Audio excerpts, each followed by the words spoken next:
Okay, ಈಗ ನಮ್ಮ ಕನ್ನಡ ಇಂಡಸ್ಟ್ರಿಯಲ್ಲಿ ಒಳ್ಳೆ ಸಿನಿಮಾಗಳು ಬರ್ತಾ ಇಲ್ಲ, ನೋಡ್ತಾ ಇಲ್ಲ ಅಂತ ಹೇಳ್ತಾರೆ. ಮೊನ್ನೆ ರೀಸೆಂಟಾಗಿ ಒಂದು ಕಾಂತಾರ ಬಂತು, ಮೂವಿ ಚೆನ್ನಾಗಿದೆ, ನಮ್ಮ ಜನ ಒಪ್ಕೊಂಡ್ರು. ಹೌದು, ಈಗ ಡೆವಿಲು ಅದೇ ಥರ ಒಂದು ಇದರಲ್ಲಿ ಬರ್ಬೋದು ಅನ್ನಿಸ್ತಿದೆ ನಿಮಗೆ? ಬರ್ಬೋದು ಅಂತ ಅನ್ಕೋತೀರಿ. ನೋಡೋಣ, ನೋಡಿದ್ಮೇಲೆ ಗೊತ್ತಾಗೋದು. ಎಷ್ಟೊಂದು ದೊಡ್ಡ ದೊಡ್ಡ ಡೈರೆಕ್ಟರ್ಗಳು ಬಂದು ಫ್ಲಾಪ್ ಫಿಲಮ್ಗಳು ಆಗಿರುತ್ತೆ. ಅದು ಇವತ್ತು ಕಂಟೆಂಟ್ ಚೆನ್ನಾಗಿದ್ದರೆ ಜನ ಒಪ್ಕೋತಾರೆ. ಇವತ್ತು ಆ ಒಂದು ಯಾವುದೇ ಪ್ಲ್ಯಾಟ್ಫಾರ್ಮ್ ಇರ್ಬೋದು, OTT ಇರ್ಬೋದು ಅಥವಾ ನಿಜವಾದ ಫಿಲಮ್ ಇರ್ಬೋದು, ಕಂಟೆಂಟ್ ಚೆನ್ನಾಗಿದ್ದರೆ ಎಲ್ಲರೂ ಒಪ್ಕೋತಾರೆ. ಚೆನ್ನಾಗಿ ಕೊಡಲಿ, ಒಳ್ಳೆ ಇಂಡಸ್ಟ್ರಿಗೆ ಒಂದು ಒಳ್ಳೆ ಫಿಲಮ್ ಆಗಲಿ ಅಂತ ನಮಗೂ ಒಂದು ಎಕ್ಸ್ಪೆಕ್ಟೇಷನ್ ಇಟ್ಕೊಂಡಿದ್ದೀವಿ. ಮೊನ್ನೆ ರೀಸೆಂಟಾಗಿ ಒಂದು ಸೂಪರ್ ಶೋ ಬಂತು, ಲೋ ಬಜೆಟ್ ಮೂವಿ, ತುಂಬ ಸದ್ದು ಮಾಡ್ತು. ಖಂಡಿತ ನೋಡಿ, ನಮ್ಮ ಜನ ಒಪ್ಕೊಳ್ತಾರೆ ಅಂತಲ್ಲ? 100% ಸರ್. ಇವತ್ತು ಕಂಟೆಂಟು ವೆರೈಟಿ ಕೊಡಬೇಕು, ಆಮೇಲೆ ಹೊಸದಾಗಿ ಏನೋ ಒಂದು ಹೊಸದಾಗಿ ಟ್ರೈ ಮಾಡ್ತಿರಬೇಕು. ಇನ್ನೊಂದು ಇಂಡಸ್ಟ್ರಿನಲ್ಲಿ ಆ ಮೊಮೆಂಟಲ್ಲಿ ಏನು ರೀಚ್ ಆಗಬೇಕು ಅನ್ನೋದು ಡೈರೆಕ್ಟರ್ಗಳಾಗಲಿ ಅಥವಾ ಎಲ್ಲರೂ ತುಂಬ ವರ್ಕ್ ಮಾಡೋದಿದೆ. ಇವತ್ತು ದುಡ್ಡಿತ್ತು ಮೂವಿ ಮಾಡೋದು ಹಂಗಲ್ಲ, ಏನೋ ಒಂದು ಹೊಸತನ ಕೊಡಬೇಕು, ಹೊಸದಾಗಿ ಏನೋ ಕ್ರಿಯೇಟಿವ್ ಆಗಿ ಕೊಟ್ಟರೆ ಜನ ಖಂಡಿತ ಒಪ್ಕೋತಾರೆ. ಒಂದು ಕಾಲದಲ್ಲಿ ಕನ್ನಡ ಅಂದರೆ ಮೂಗು ಮುರಿಯೋರಿದ್ರು, ಈಗ ವರ್ಲ್ಡ್ ಲೆವೆಲ್ಗೆ ಬೆಳೆದು ನಿಂತಿದೆ ಕನ್ನಡ ಇಂಡಸ್ಟ್ರಿ. ಹೌದು, ವರ್ಲ್ಡ್ ಎಲ್ಲ ನಮ್ಮ ಹೆಸರು ನಿಲ್ಲಿಸಿದ್ದಾರೆ. ಹೇಗೆ ಅನಿಸ್ತಿದೆ ಇದ್ರ ಬಗ್ಗೆ? ಅದ್ರ ಬಗ್ಗೆ ತುಂಬ ಖುಷಿ ಇದೆ. ಇವತ್ತು ಇಂಡಸ್ಟ್ರಿ ನಿಜವಾಗ್ಲೂ ಯಶ್ ಅವರೊಂದು ದಾರಿ ಮಾಡಿಕೊಟ್ರು KGF ಮುಖಾಂತರ. ಅದಾದಮೇಲೆ ಎಲ್ಲರೂ ಫಾಲೋ ಮಾಡೋದು, ದೊಡ್ಡ ದೊಡ್ಡ ಹೀರೋಗಳು, ಸುದೀಪ್ ಆಗಿರ್ಬೋದು, ಇನ್ನೆಲ್ಲ ಆಲ್ಮೋಸ್ಟ್ ಎಲ್ಲ ಬಿಗ್ ಹೀರೋಸ್ಗಳು ಮಾಡ್ತಾ ಇದ್ದಾರೆ. ಇದು ಇನ್ನೂ ಬೆಳೀತಾ ಹೋಗಲಿ.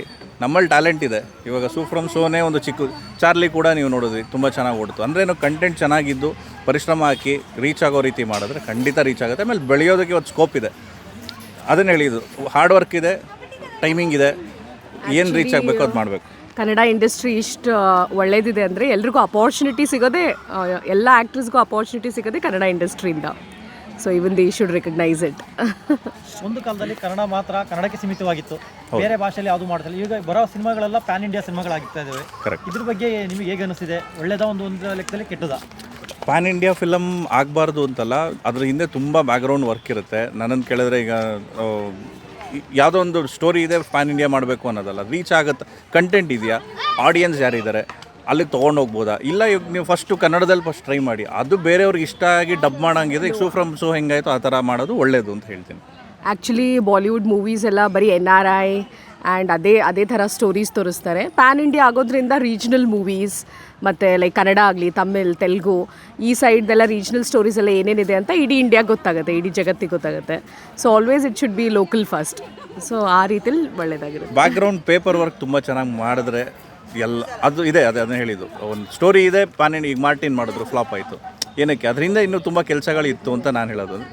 ಹಿಂದೆ ಕುತ್ಕೊಂಡು ವರ್ಕ್ ಮಾಡಿ ಇದು ರೀಚ್ ಆಗುತ್ತಾ? ಹಾಗಿದ್ರೆ ಫಸ್ಟ್ ನೀವು ಮೊದಲು ಕನ್ನಡದಲ್ಲಿ ರಿಲೀಸ್ ಮಾಡಿ, ಇಲ್ಲಿ ಸೂಪರ್ ಹಿಟ್ ಆಯಿತಾ ಡಬ್ ಮಾಡಿ ಕಳಿಸಿ. ಚಾರ್ಲಿನೂ ಅದೇ ಥರ ಆಯಿತು, ಸೂಫ್ರಮ್ ಶೋ. That is still a good strategy ನನ್ನ ಪ್ರಕಾರ. ಈಗ ಒಂದು ಕಡೆ ಈಗ ಶೆಟ್ರು ಗ್ಯಾಂಗು ನಮ್ಮ ಕನ್ನಡ ಇಂಡಸ್ಟ್ರಿಯಲ್ಲಿ ಈಗ ತುಂಬ ಹೆಚ್ಚಾಗಿ ಮಿಂಚ್ತಾ ಇರೋದು. ಈಗ ಇವ್ರ ಬಗ್ಗೆ ಏನು ಹೇಳ್ತೀವಿ, ಶೆಟ್ರ್ ಬಗ್ಗೆ? ಸರ್, ಒಂದು ನಿಸ್ವಾರ್ಥವಾಗಿ ಒಂದು ಗ್ಯಾಂಗ್ನ ಕಟ್ಕೊಂಡು ಕನ್ನಡ ಸಿನಿಮಾಗೋಸ್ಕರ ದುಡಿತಾ ಇರೋ ಒಂದು ಗ್ಯಾಂಗು. ಅದ್ರ ಬಗ್ಗೆ ತುಂಬ ರೆಸ್ಪೆಕ್ಟ್ ಇದೆ. ಯಾರ್ಯಾರಿಗೂ ಈಗೋ ಕ್ಲಾಶ್ ಇಲ್ಲ ಇಲ್ಲಿ. ಆಮೇಲೆ ಸ್ಟಾರ್ಡಮ್ ಅಂದರೆ ತಲೆಗಟ್ಟುಗಳಲ್ಲ. ನೀವು ನೋಡಿದ್ರೆ ಎಲ್ಲರೂ ಇವತ್ತಿಗೂ ಅಷ್ಟೇ ಡೌನ್ ಟು ಬರ್ತಾ ಇದ್ದಾರೆ. ಪಂಚೆ ಶರ್ಟ್ ಹಾಕ್ಕೊಂಡೇ ಓಡಾಡ್ತಾರೆ, ಎಲ್ಲರನ್ನೂ ಮಾತಾಡಿಸ್ತಾರೆ. ಹೊಸಬ್ರು ಯಾರೇ ಬಂದರೂ ಇವತ್ತು ಕಂಟೆಂಟ್ ಇದೆ ಅಂದರೆ ಅವ್ರಿಗೆ ಚಾನ್ಸು ಕೊಡ್ತಾರೆ. ತುಂಬ ಇಂಪಾರ್ಟೆಂಟ್ ಅದು. ಆ ಥರ ಒಗ್ಗಟ್ಟಿನಲ್ಲಿ ಇದ್ದಾಗ ದೊಡ್ಡ ದೊಡ್ಡ ಸಾಧನೆಗಳು ಮಾಡ್ಬೋದು ಅಂತ ತೋರಿಸೋದಕ್ಕೆ ಆ ಗ್ಯಾಂಗೇ ಸಾಕ್ಷಿ.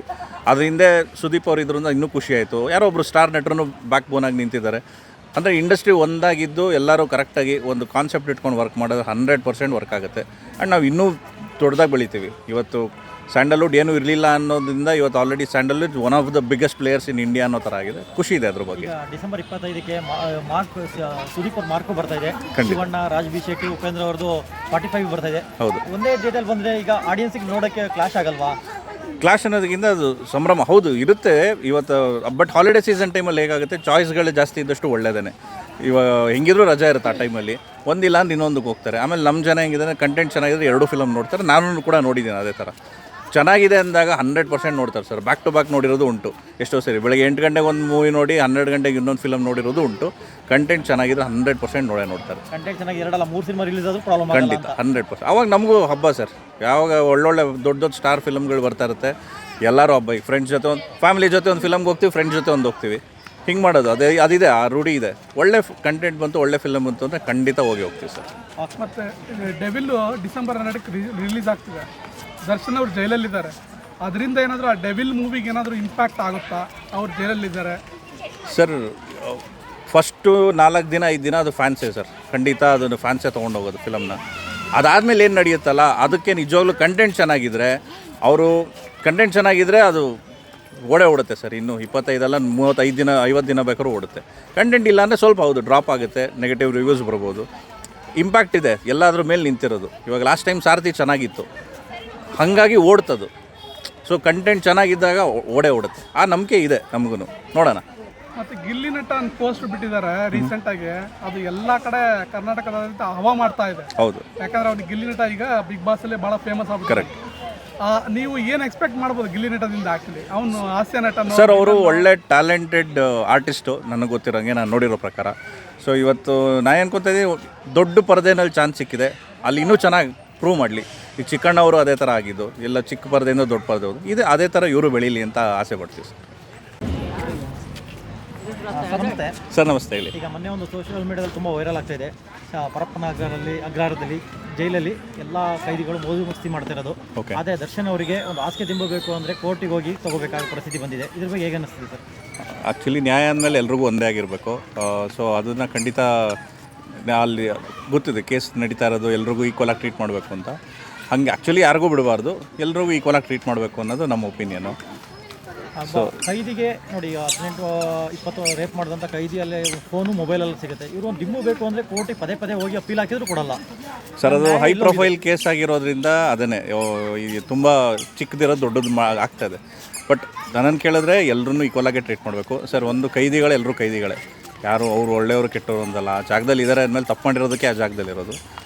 ಬಟ್ ಎಲ್ಲರೂ ಈಕ್ವಲಾಗಿ ಟ್ರೀಟ್ ಮಾಡಬೇಕು ಅನ್ನೋದು ನಮ್ಮ ಒಪಿನಿಯನ್ ಅಷ್ಟೇ. ಓಕೆ. ಇನ್ನೊಂದು, ಅಲ್ಲಿ ತಪ್ಪು ನಡೆದಿರೋದ್ರ ಬಗ್ಗೆ ಎನ್ಕ್ವೈರಿ ಮಾಡೋದ್ಬಿಟ್ಟು ಇದು ವಿಡಿಯೋ ಯಾರು ಬಿಟ್ಟಿದ್ದಾರೆ ಅಂತ ಒಂದು ಡೌಟ್ ಮೇಲೆ ಬಂದು ಧನ್ವೀರ್ನ ಕರ್ಕೊಂಡು ಹೋಗ್ತಾರೆ. ಇದೆಲ್ಲ ಒಂದು ಕಡೆ ತಪ್ಪು ಮಾಡೋದು ಬಿಟ್ಬಿಟ್ಟು ಅದನ್ನು ತೋರಿಸೋರ್ನ ಇದು ಇದ್ದಂಗಿದೆಯಲ್ಲ.